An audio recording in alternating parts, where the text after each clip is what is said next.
আমি 2006-এ ডিএক্সএনে জয়েন করেছি। অনেক স্বপ্ন নিয়ে মক্কায় আসছি যে কাজ করব, ইনকাম করব। এসে 1500 দিরহামের একটা স্যালারির বেতন পাইছি। কত দিরহাম? 1500 রিয়াল।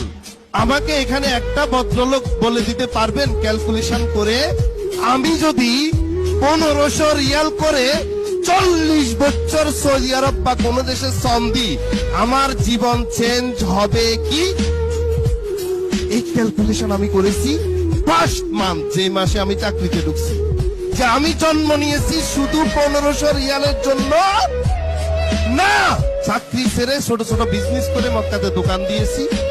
2006 সালে আমার লাইফ ট্রান্সফর্ম হয়, পরিবর্তনের দিকে যায়। বিকজ আমি 2006-এর জুলাই মাসে পেয়েছি কোন কোম্পানি? আজকে 20টা দেশ ভিজিট করেছি।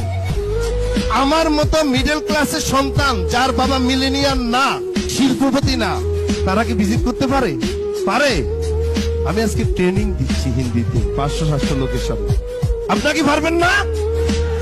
অবশ্যই পারবেন, বিকজ ইউ হ্যাভ